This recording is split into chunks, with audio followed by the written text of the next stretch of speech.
If you're looking to buy a new gaming laptop in the £600 to £2,000 price range, then this video should help you out.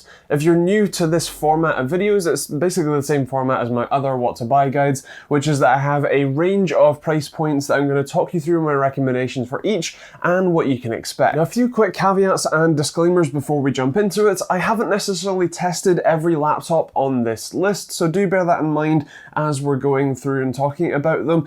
Generally speaking, if I don't have footage of it, then I probably haven't tested it myself, so keep that in mind. And the other thing is that I would love to have included more budget options, but especially because I have hands-on experience with the Acer Nitro 5, which has an RX 560X in it, that is really kind of the minimum that I would recommend for gaming. And if you're planning on getting something cheaper, then bear in mind that it's going to be a little bit of a lackluster gaming experience. So with that said, let's jump into the first option, the lowest price, which is the £650 to £700 range. Now this is a slight range because the £650 model is the model of the Acer Nitro 5, the Ryzen edition, that doesn't have an SSD. I would personally highly recommend you go pick up the slightly more expensive £700 option that has an SSD in it, as it's a significantly better experience when using it. You can expect 60 FPS at 1080p low settings or 720p medium settings depending on what game you're playing. Obviously if it's something like CSGO, then you're looking at 1080p medium high settings, but if you're looking at stuff like Rainbow Six Siege, then you're going to be wanting low settings for that. This is perfectly capable of playing the majority of games you want to play, and it's a great price point as well, so I highly recommend. Going a little bit further up in the price range to the £900 sort of price points, this is actually pretty interesting. This was basically the only laptop that I could find at this sort of price point that had these sorts of specs, and that is the Asus FX505GE. Spec-wise, it's pretty interesting. It has an 8750H i7, which is actually the only CPU we have in this list, bar the 2500U that's in the Acer Nitro 5, so that's always nice to see. We also have 16 gigs of RAM and a boot SSD as well as a hard drive, and a GTX 1050 Ti. You can expect to be playing games on medium settings at 1080p at least, if not higher, depending on the game, and this should last you a decent amount of time, and from my experience with Asus laptops, even the more budget ones, this seems to be a really good shout in terms of build quality and user experience too. We've now got a little bit of a smaller jump in price point here from £900 up to £1,000. This is where you start getting some really quite impressive laptops, and laptops that I'd expect to last you for a decent amount of time here. So this one is the MSI GP63. This is a GTX 1060 based laptop, and so you're going to be expecting 1080p and sort of high settings gameplay for a few years at least, and you've got a good setup as well with, again, a boot SSD and a hard drive and 16 gigs of RAM as well. Moving a little bit further up in the price range, we have an actual range here from £1,300 to £1,500. Now, I appreciate that I am talking about pounds here, and so foreign viewers, especially USA viewers, may be disheartened by this guide, but I've actually left all of the links to all of the laptops that are global links down there. So if you're in the USA, the link will take you to the laptop as best as I could find it. Same with Canada, Germany, France, Italy, and Spain as well. Now, the reason I bring that up is that the first laptop, which is actually the slightly more budget-friendly version, is not necessarily going to be available everywhere in the world, and that is the PC Specialist Recall RTX.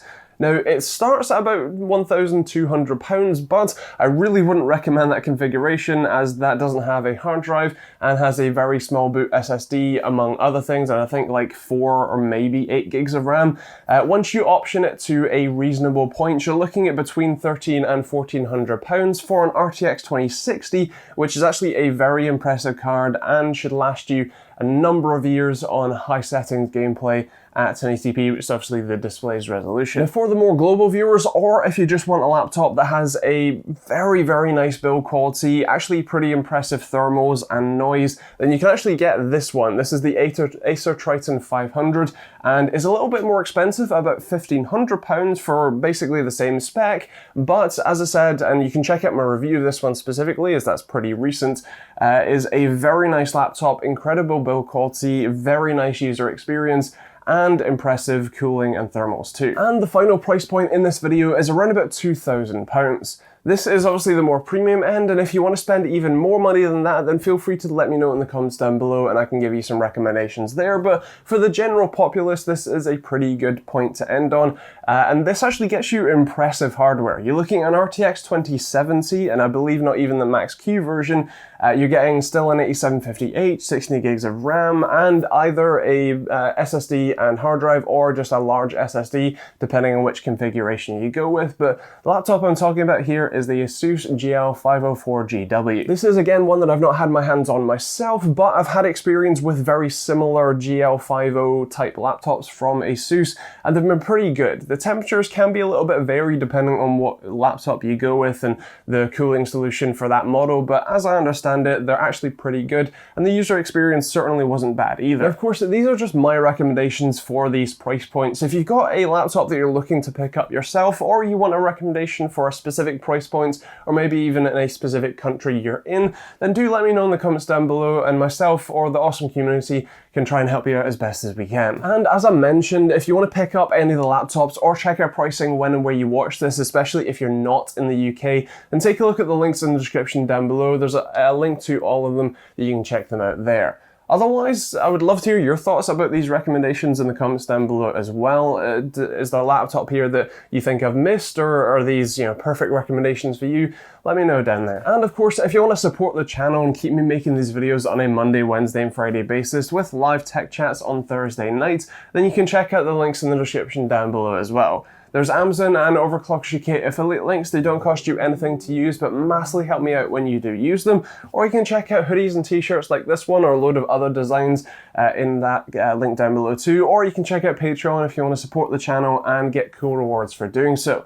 There's also a load of other stuff like private internet access, which is great in cheap VPN, or Humble Bundle, which is a great way to get cheap games and support charities too. Otherwise, make sure you hit that subscribe button and notification bell and check out some other videos over there. And otherwise, we will see you all in the next video.